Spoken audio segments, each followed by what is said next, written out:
The van, a shockingly bright shade of Pepto-Bismol pink, groaned up the final switchback, its engine a wheezing complaint against the ancient, fog-choked path. Inside, a relentless synth-pop beat pulsed against the oppressive quiet, a defiant thrum of life against the skeletal trees and cold stone of Nightshade Keep. Saffron Pembroke had 3 days to work a miracle, and the clock was already ticking. She practically fell out of the driver's seat, a whirlwind of magenta streak hair and determination, armed with a portfolio case and an oversized thermos of coffee that was more of a threat than a beverage. The front doors, massive slabs of oak banded with black iron, looked like they hadn't been opened since the last plague. Before her knuckles could even graze the wood, one of the doors scraped open with the sound of a tomb lid grinding against stone.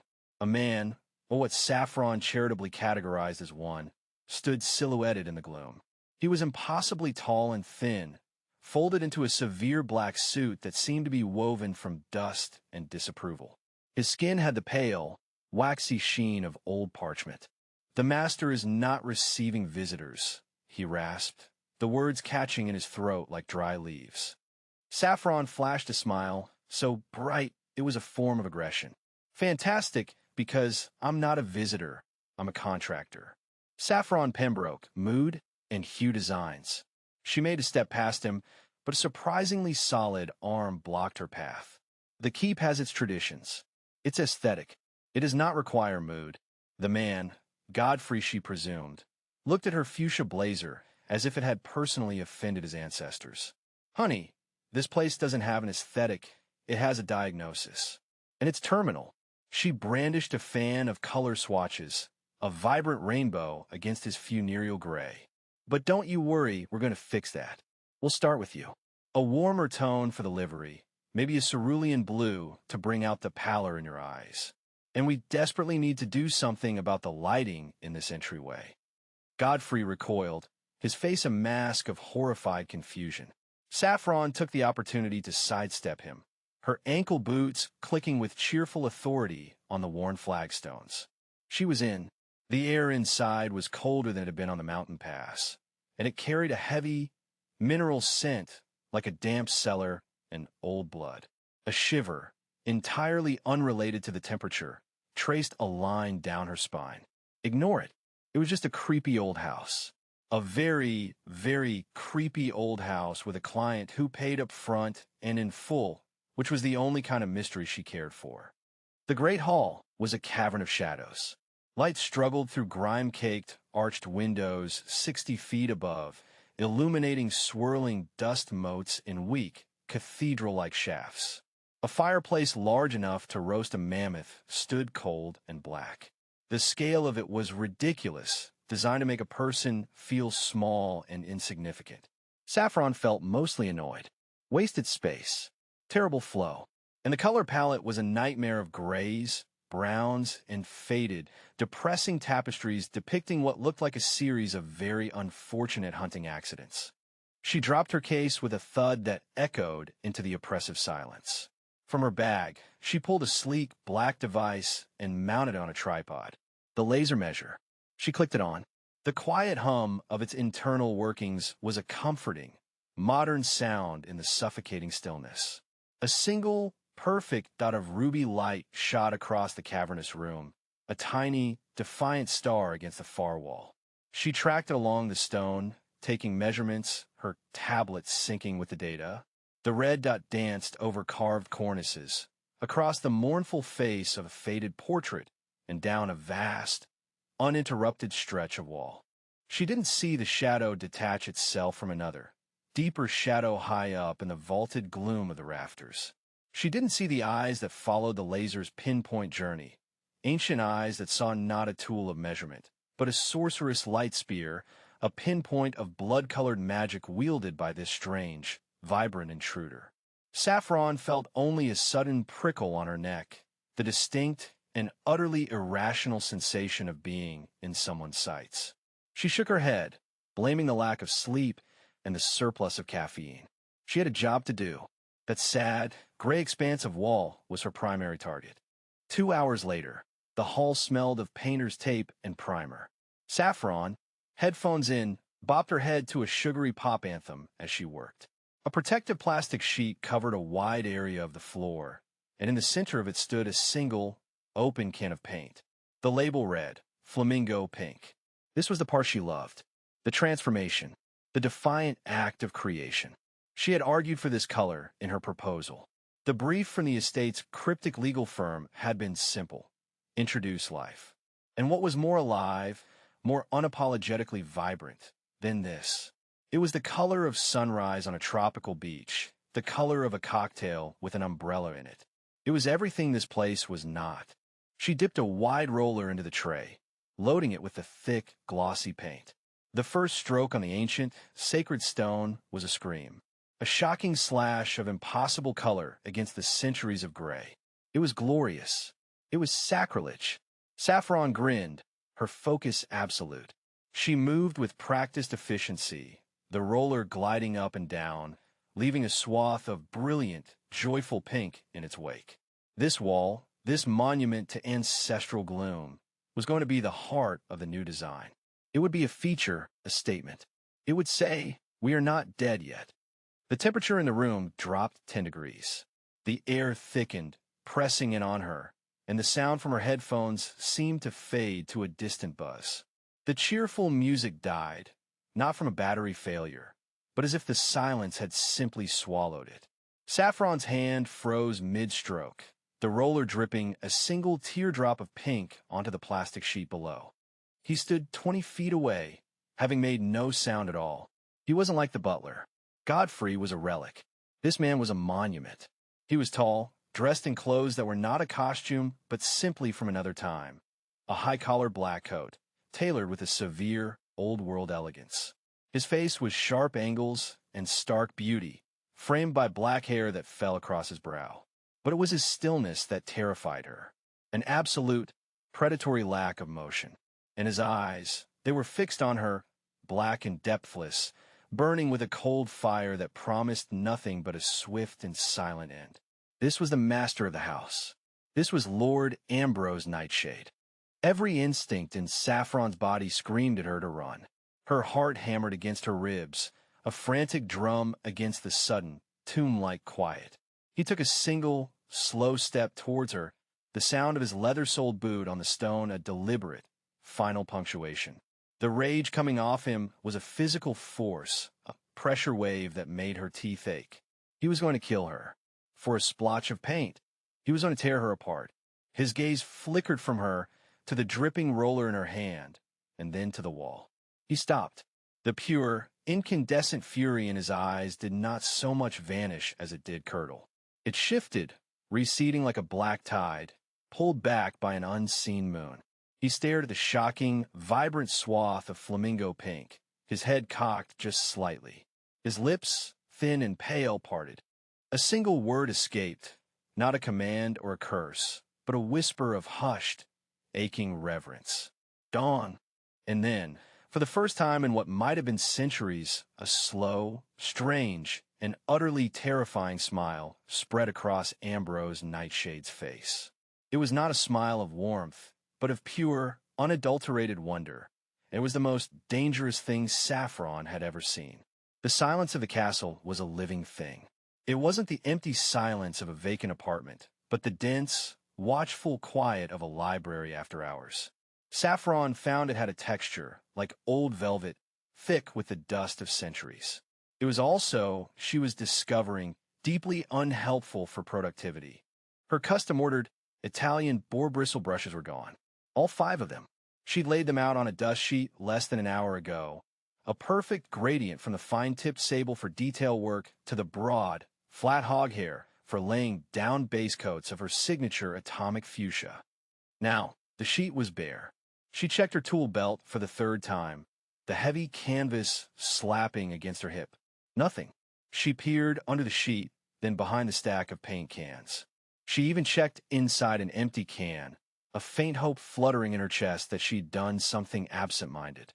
The can echoed with a hollow clang. "Godfrey," she called out, her voice swallowed by the cavernous space of the West Gallery. The only reply was the faint, rhythmic drip, drip, drip of water seeping through stone somewhere down the hall. a sound she was starting to associate with the castle's circulatory system. She stalked the length of the gallery, her steel-toed boots making sharp, angry clicks on the flagstones. Her gaze scanned the shadowed alcoves, the looming tapestries depicting hunts and forgotten battles. It was in the hollow of a full suit of plate armor, tucked neatly inside the gauntlet, that she found them. All 5 brushes, arranged like a macabre bouquet. Saffron stared, a slow breath hissing between her teeth. It wasn't menacing. It was a prank, a deeply strange, passive-aggressive, medieval prank. She snatched the brushes, the cold of the steel seeping through her fingertips. Godfrey. It had to be. The man moved with the silent, resentful efficiency of a glacier. Probably hated the smell of her low VOC primer. Back at her station, she ignored the incident, channeling her frustration into her work. The generator Ambrose had procured for her hummed faithfully in the corner, a pocket of industrial noise in the ancient stillness.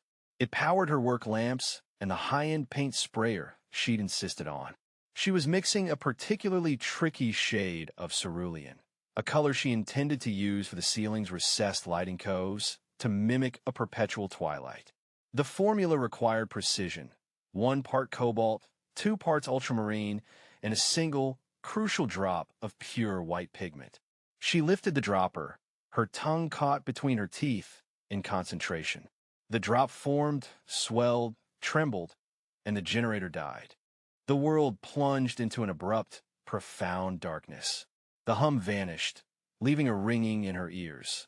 The only light was the weak, silvery glow of the moon filtering through a grimy arrow-slit window high on the wall. The silence rushed back in, thicker than before, and the rhythmic dripping seemed to mock her from the shadows. Saffron stood frozen for a full 10 seconds before a string of curses, colorful enough to match her paint swatches, erupted from her lips. She fumbled for her phone, the screen flaring to life with an almost violent intensity. She jabbed at the screen, her thumb finding Juniper's contact photo. The call connected, the digital rings sounding alien and shrill in the tomb-like quiet. Saffron Pembroke's 24-hour crisis hotline, Juniper speaking. Has the Wi-Fi gone out again? Saffron didn't bother with pleasantries. The generator's cut out, my best brushes were just held hostage by a suit of armor, and I think a poltergeist is stealing my gaffer tape. This place isn't quirky, June. It's actively hostile to good design. A tinny chuckle came through the speaker. Hostile to your design, you mean? Maybe the castle ghosts are minimalists. You know, exposed stone, spectral chic. There's nothing chic about this, Saffron grumbled, aiming her phone's flashlight beam around the gallery. The light caught on a pair of red eyes in a tapestry, making them seem to glow with malevolent life. She flinched. It's like trying to work in the middle of a sabotage plot directed by a 14th century Luddite. I swear, the butler, Godfrey, looks at my neon tubes like they're heathen idols. Well, are they? Juniper's voice was laced with amusement. Did you try turning it off and on again? Turning the castle off and on again? Great idea. I'll find a main breaker. It's probably behind a rotating bookcase guarded by a riddle-telling sphinx. She sighed, the sound loud in the oppressive dark. I need this to work, June. The portfolio piece alone will be legendary. Saffron Pembroke, the woman who brought cyberpunk to crumbling Transylvanian aristocracy. He's paying, isn't he? And on time. Like clockwork, Saffron admitted. Sent by courier. In cash. In a leather pouch. Seriously. Then you put up with the haunted armor and the grumpy butler. Think of the story. Now, about the generator, did you check the fuel? Saffron paused. In all her frustration, the simplest solution hadn't even occurred to her. Oh, no. Amateur, Juniper teased. Call me back if you find a human skull you need to repurpose as a pen holder. Ciao. The line went dead. Saffron felt a flush of embarrassment, followed by a renewed wave of determination. She would not be defeated by a lack of diesel. Finding the generator and refueling, it took another 20 minutes of fumbling in the dark, but soon the life-giving hum returned, and with it, the brilliant glare of her work lamps. Light flooded the gallery, chasing the oppressive shadows back into their corners. Saffron felt her spirits lift. She could do this. It was just an old house with teething problems. It was 2 nights later, as she was painstakingly applying gold leaf to his ceiling medallion, that Lord Ambrose appeared.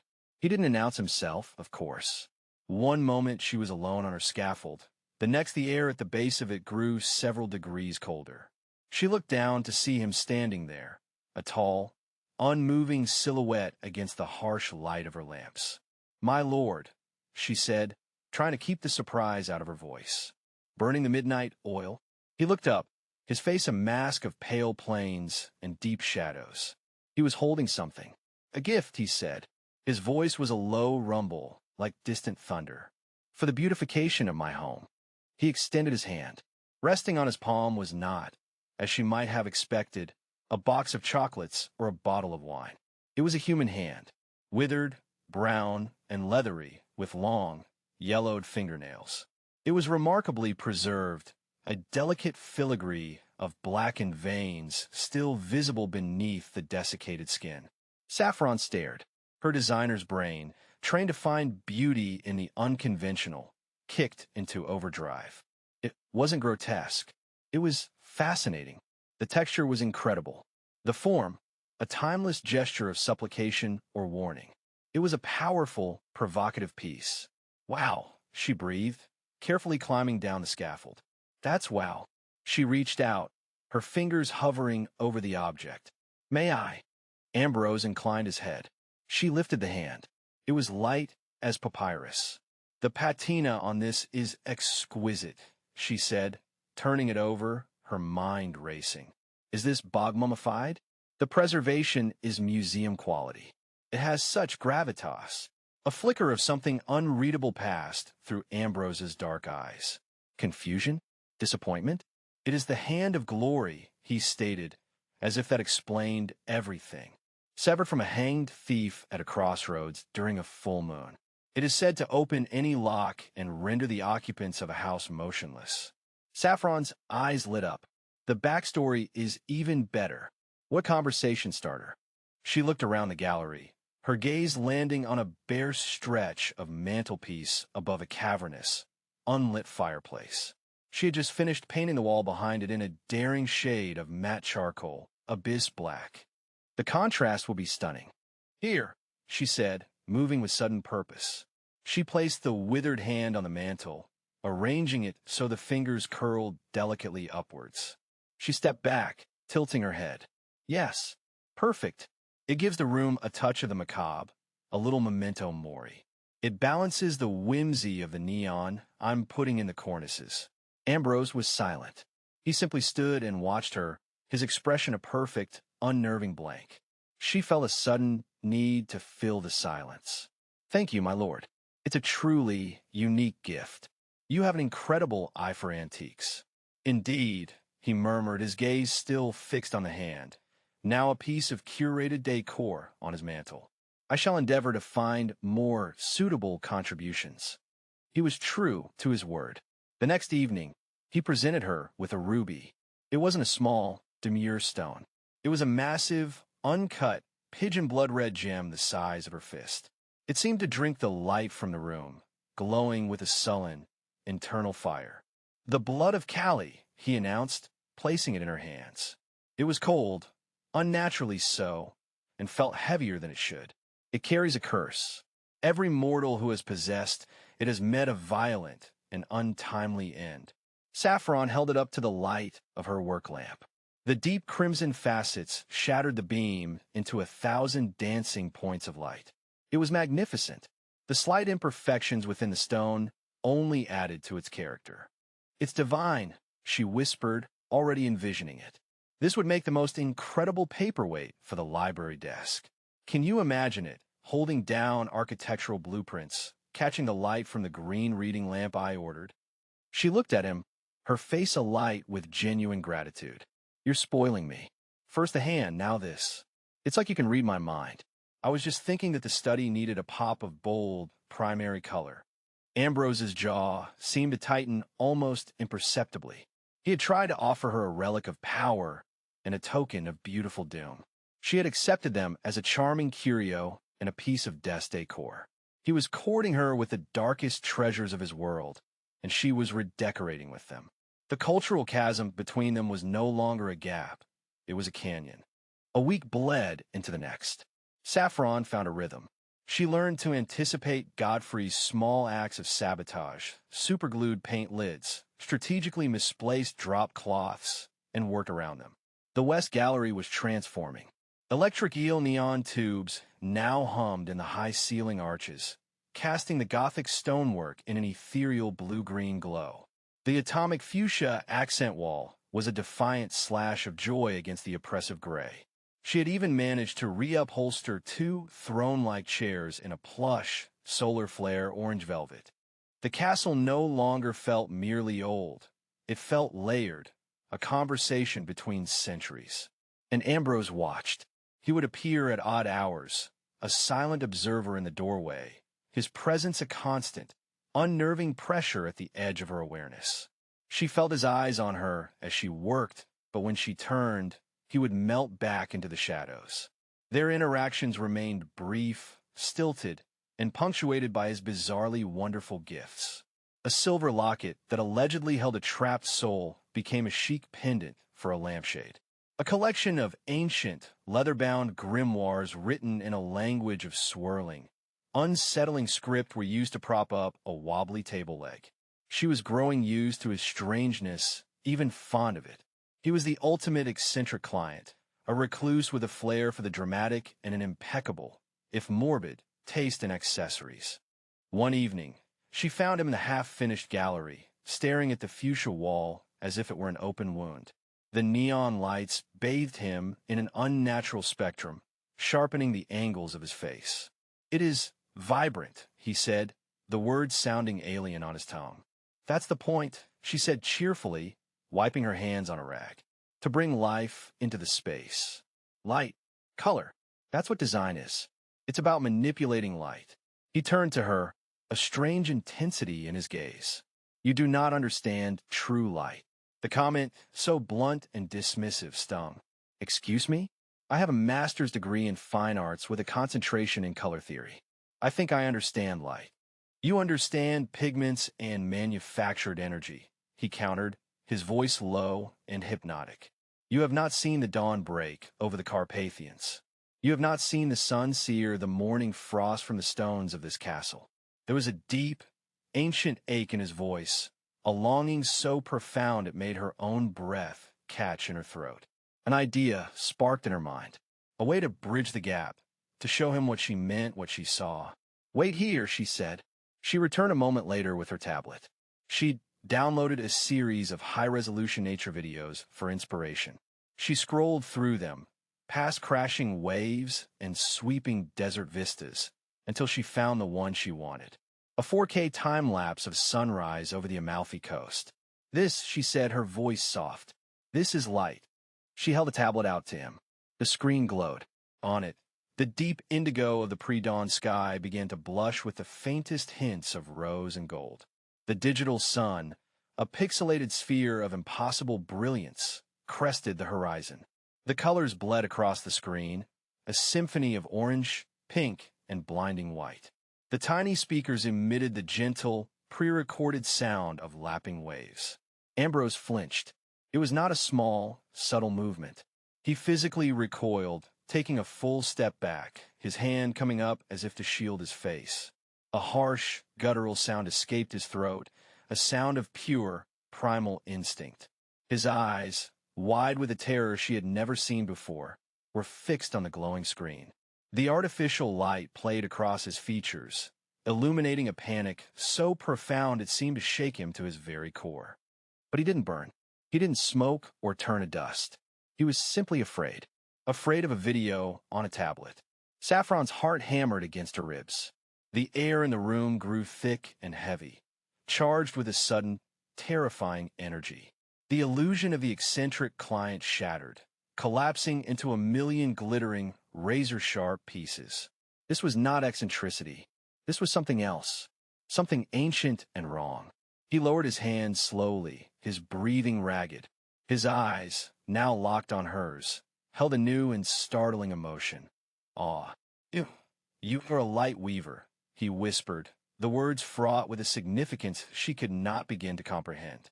You carry the dawn in a glass slate, and it does not harm you. Saffron could only stare, the tablet suddenly feeling like a 10-ton weight in her hands. The happy, lapping sounds of the digital waves continued to play, a sickeningly cheerful soundtrack to the sudden, terrifying demolition of her reality. Lightweaver. The term meant nothing to her, but the way he said it, like a prayer, like a curse, like a revelation, changed everything. The gallery, with its playful neon and bold colors, suddenly felt like a child's playroom built on the edge of a precipice. The silence that followed was broken by a sound from the far end of the hall. It wasn't the castle's usual drip or the sigh of the wind. It was the sharp, imperious click of heeled boots on stone, a sound of purpose, of authority. Both she and Ambrose turned. A figure emerged from the archway, stepping into the chaotic glow of the gallery. It was a woman, impossibly tall and slender, wrapped in robes the color of a starless midnight. Her skin was the pale, polished white of old marble, and her hair was a severe, black sheet that fell to her waist. Her face was a sculpture of cruel, perfect beauty, but it was her eyes that held Saffron captive. They were solid black, devoid of iris or pupil, like twin pools of crude oil. As she entered the room, something strange happened to the light. Saffron's neon tubes, her pride and joy, began to flicker. The vibrant electric eel blue wavered, and the atomic fuchsia walls seemed to pale, the color draining away as if being leached by the woman's mere presence. The shadows in the room grew longer, darker, crawling up the walls to meet her. A palpable cold radiated from her, a chill that had nothing to do with the castle's draftiness and everything to do with the absolute absence of warmth. Ambrose. The woman's voice was like the shearing of ice, sharp and brittle. It cut through the air, devoid of any echo. You were summoned to the council a week ago. We grow tired of waiting for our king. Her obsidian eyes swept the room, taking in the neon, the orange velvet, the half-finished mural. A look of profound, venomous disgust twisted her perfect features. "And what is this?" she hissed, the words dripping with contempt. "This carnival of heresy. You have allowed a mortal to turn a bastion of the night into a garish beacon. You expose us all with this blasphemy of light." Ambrose, who had seemed an immovable pillar of ancient power to Saffron, looked diminished.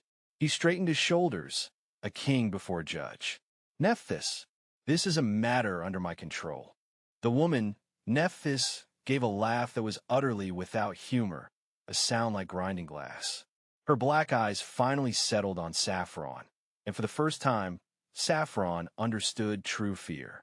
It was not the thrill of a ghost story. It was the cold, certain knowledge of being prey. "This is no longer your control to have," Nephthys declared, her gaze pinning Saffron in place. "The council has decreed. The integrity of the veil is paramount." She took another step into the room, and the remaining neon light above Saffron's head flickered violently and died, plunging that corner of the gallery into a profound, suffocating darkness. "The mortal," Nephthys stated, her voice an iron verdict, "must be removed." The thunderclap was so violent it felt like the sky was being torn apart. Saffron flinched, her hand leaving a sweaty print on the half-painted wall. The color, her defiant, shocking peony, seemed to pulse in the flickering candlelight, a lone beacon of warmth against the oppressive, ancient stone. Godfrey's words echoed in the sudden silence that followed the storm's fury. "She is here." Panic, cold and sharp, tried to seize her lungs. Run. Every primal instinct screamed it. But her eyes fixed on the unfinished wall, on the chaotic but beautiful mess she had made of this place. The dropped cloths, the cans of paint, the rollers still sticky with pigment. It was her battlefield, her masterpiece, leaving it felt like leaving a part of her soul to be devoured. "No," she whispered, the word a tiny rebellion against the crushing dread. "No, I'm not done." Godfrey materialized beside her, his usually gray face the color of old parchment. "Mistress Saffron, this is not a negotiation with a stubborn contractor. This is the end." Then the end is going to have a better color palette, she shot back, a hysterical edge to her voice. Her gaze darted around the hall, past the grim tapestries and suits of armor, landing on the heavy-duty crates Sheed had delivered. The ones Juniper had helped her source. Industrial-grade UV curing lamps. 4 flash-drying lacquers and resins she never got to use. An idea, insane and born of pure desperation, sparked in her mind. Juniper, she yelled at her phone, which was propped against a paint can, the video call still active. What's the maximum output on those lamps? The big ones. Juniper's face, pixelated and pale, filled the screen. Saff, what are you doing? Get out of there. The specs say 4,000 watts. Each. They're for curing epoxy on hangar floors, not whatever this is. The UVA and UVB radiation is lethal with prolonged exposure. How prolonged? Saffron grunted, already wrestling with the latches on the first crate. The metal was cold and unforgiving. Who cares? You're not supposed to be in the same room. Get out. Godfrey, help me, she commanded, prying the lid open. Inside, nestled in foam, was a metal rig bristling with long, quartz tubes. It looked brutal, utilitarian, an instrument of pure, invisible energy. The ghoul hesitated, his loyalty torn. But then he saw the set of her jaw, the manic gleam in her eyes that was part terror, part artistic fury. With a sigh that smelled of dust and centuries of resignation, he moved to the second crate. Together, they hauled the heavy lamps out, positioning them around the center of the hall. They were clumsy, awkward things, all sharp angles and thick power cables. Saffron's hands, usually so steady with a fine bristle brush, shook as she fumbled to connect the plugs to the castle's ancient, overloaded outlets. She could feel the electricity thrumming through the thick cables, a caged and angry power. The great oak doors at the end of the hall began to shudder. A deep, rhythmic boom, boom, resonated through the stone floor, vibrating up her legs. It was the sound of a patient, unstoppable predator. Ambrose is not here to protect you, little designer. A voice purred, seeping through the wood of the door like poison gas. It was Nephthys, silken, amused, and utterly without mercy. It is occupied with my distractions. It is just you, the old fossil, and your distasteful choice of paint. Saffron scrambled back, her heart a frantic drum against her ribs. She'd arranged the lamps in a rough triangle, all aimed at the space directly in front of the doors. Her own jury-rigged sun.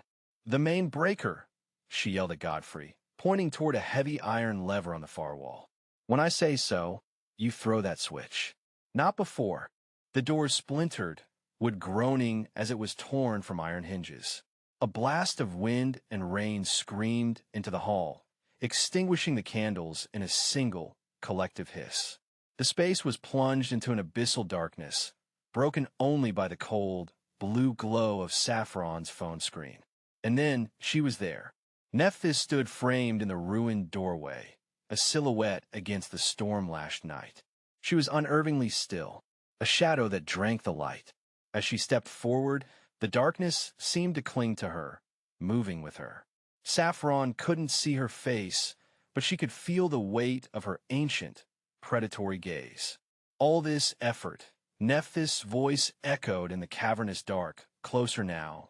To die in a room that clashes with your own skin tone. A pity. Saffron's breath hitched. Her hand clutched the phone, her thumb hovering over the end call button that would sever her last link to the outside world. She could hear Juniper's frantic, tinny voice begging her to run. Nephthys took another step. The air grew impossibly cold. The smell of static and damp earth filled Saffron's nostrils. This was it. The end of the project. Now, Godfrey! She screamed, her voice cracking.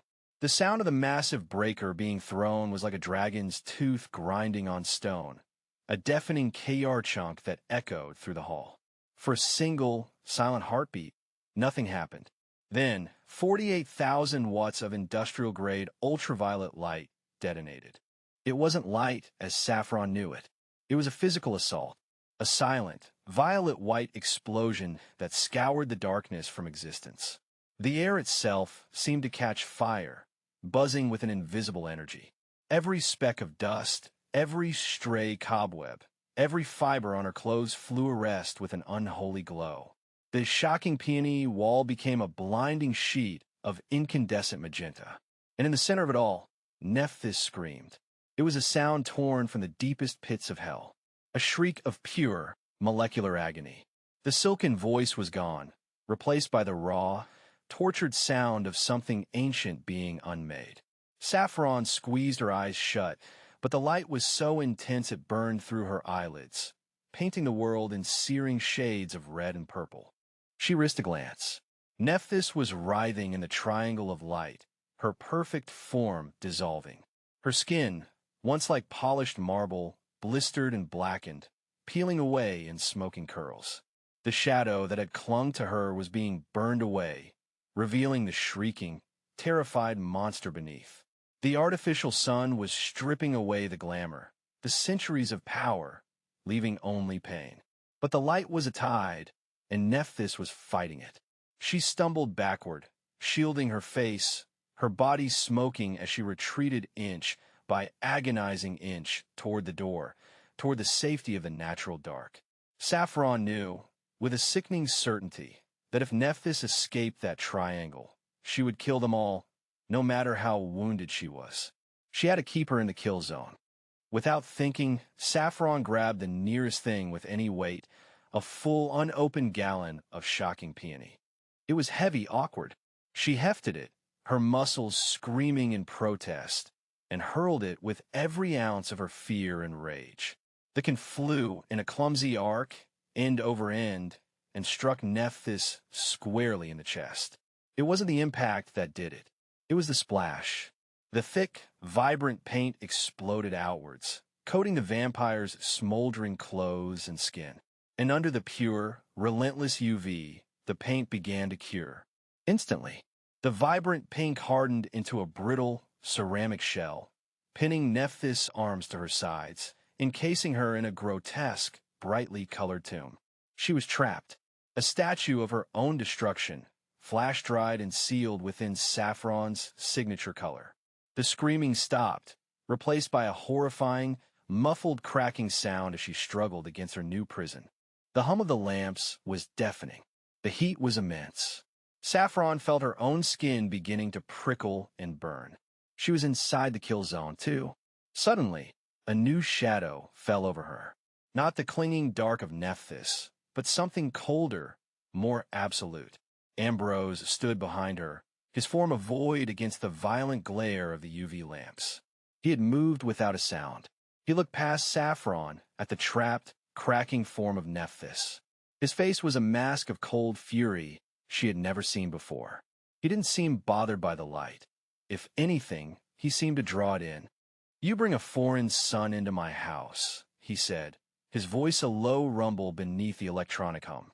He raised a hand, and the shadows in the far corners of the hall, shadows that should not have existed in this glare, deepened and stretched, flowing like black water toward the center of the room. "This light is mine now," he declared. The shadows converged on Nephthys. They did not touch her, but wrapped around the cone of UV light itself, twisting it, focusing it like a lens. The air distorted. The violent hum of the lamps pitched higher, becoming a single, piercing note. The Shocking Peony shell around Nephthys glowed, first white-hot, then brighter, until it was impossible to look at. There was a final, silent flash that bleached all vision, and a sound like shattering glass. Then darkness, utter and complete. The silence that rushed in to fill the void was heavier than the noise it replaced. It was a profound, ringing emptiness that pressed in on Saffron's eardrums. The sudden plunge from sensory overload to absolute deprivation was dizzying. She stumbled, her legs feeling like water, and braced herself against the wall. Her wall. The surface was cool and smooth beneath her trembling, paint-flecked fingers. The only sound was her own ragged breathing, each inhale a painful gasp in the super-chilled air. The hall smelled of copper, of incinerated dust, and something else, something acrid and final, like burnt sugar and old stone. She blinked, spots of phantom purple and green dancing in her vision. Her retinas felt scorched. Slowly, her eyes began to adjust. The emergency lights, powered by some secondary, pre-industrial source, flickered to life. Not candles, but gas lamps, casting a soft, golden-green glow that seemed timid after the UV apocalypse. The light was gentle, forgiving. She looked toward the door. There was nothing there. No neptis, no scatterpein cocon, not even a scorch mark on the ancient flagstones. The only evidence of the battle was the ruined doorway, hanging open to the now-quiet storm, and the 3 industrial lamps, their quartz tubes cooling with faint, ticking sounds. They looked mundane now, just tools, their terrible power dormant. And Ambrose. He stood in the center of the room, exactly where the light had been most intense. He wasn't even breathing hard. He was simply watching her. The shadows clung to him more deeply than usual, as if paying fealty. He hadn't just banished the monster. He had consumed the very power she had unleashed to do it. He had taken her artificial sun and made it his own. The scale of what she was dealing with, the sheer, eon-spanning power of the man who hired her to pick out throw pillows, finally crashed down on her. Her knees gave out. She didn't fall, but slid down the wall to sit on the floor, her back pressed against her finished work. She was exhausted, not just tired. Her very soul felt scraped raw. Godfrey emerged from the alcove by the breaker, looking 1,000 years old. He shuffled past Ambrose without a word, his gaze fixed on the peony-colored wall where Saffron sat. He ran a skeletal finger over a section where blood, from some earlier scuffle she barely remembered, had splattered. The paint had covered it perfectly. Well, the ghoul rasped, his voice unervingly normal. I must concede, mistress, the Shocking Peony does an admirable job of hiding the bloodstains. Saffron let out a sound that was half sob, half laugh. The sheer, absurd domesticity of the comment shattered the last of her adrenaline-fueled tension. She buried her face in her hands, her shoulders shaking. It was over. She had won. It didn't feel like a victory. It felt like a demolition. Footsteps, slow and deliberate, approached on the stone floor. She looked up through her fingers to see Ambrose standing over her. His expression was unreadable in the wavering gaslight, his features carved from shadow and stillness. He wasn't looking at her, but at the wall behind her. His hand came up, and for a terrifying second, she thought he would strike her, or the wall itself. Instead, his long, elegant fingers traced the line where she had cut in the paint near the ceiling. It was a perfect, clean line, a testament to his steady hand. In all my centuries, he said, his voice quiet, stripped of its usual aristocratic distance, this house has only ever been a fortress, a bastion against the sun, a place of endings. He looked down at her then, and his eyes, usually so dark and remote, held a flicker of something new, something that looked unervingly like awe. You, he said, brought the sun inside, and you made it a weapon to defend these walls. You did not just redecorate Saffron Pembroke. You have renovated my reality. Saffron stared at him, unable to form a word. Renovated his reality? She'd been trying not to get murdered and to finish a job she was ludicrously proud of. The two goals had become violently entangled. He offered her a hand. His skin was cool, not cold, and his grip was firm as he pulled her to her feet. She felt small and fragile next to him, a creature of fleeting warmth and breakable bones. But she wasn't afraid. Not anymore. The terror had been burned out of her, leaving a strange, quiet clarity in its place. The council will not dare to send another, he stated, a simple fact. You have made this place a monument to their failure, an art installation of their demise. He almost smiled. They fear new things, and this, a vampire fortress painted in the color of dawn, is something very new indeed. He let go of her hand and walked over to her mess of supplies. He picked up a roller brush, its fluffy head still damp with pink paint. He held it not like a tool, but like a scepter, examining it in the gaslight. There is more to be done, he said, turning back to her. Centuries of darkness and decay to be painted over, an eternity to be renovated. He wasn't issuing a command or a threat. It was a question, an invitation. He was asking her to stay, not as a captive, not as a meal, but as an architect, his architect, to continue the insane, beautiful, terrifying work she had started, to bring color to his endless night. Saffron looked from his ancient, serious face to the tool in his hand. She looked at her wall, a vibrant scar of life in this house of death. She had come here for a job, a chance to build a portfolio. She nearly died, but she had also created something no other designer could ever claim. She had stared into the abyss and told it that it needed a brighter accent color. A genuine smile, tired but real, touched her lips. She walked over to him, took the roller from his hand, and dipped it into the tray of Shocking Peony. The plastic handle was solid and familiar in her grasp. It was her weapon, her art, her choice. She held it out to him, handle first. "All right," she said, her voice finally steady. "But you're doing the high corners. I'm not getting on that ladder again." The ancient vampire king, Lord Ambrose Nightshade, looked down at the proffered paintbrush, then back at her. For the first time, a true, unguarded smile graced his features, a sight more shocking than any monster. He took the roller, his grip surprisingly uncertain, a being of immense power holding a simple tool of creation, ready to learn. If you found yourself captivated by this story of finding light in the darkest of places, of facing down ancient evils with nothing but a can of paint and sheer force of will, then you understand the power of creative defiance. It reminds us that sometimes the most revolutionary act is to bring color and life where only decay has reigned. For more tales that blend the macabre with the unexpectedly beautiful, please consider subscribing to the channel and hitting the notification bell. Your support helps us continue to build these strange new worlds, one shocking story at a time.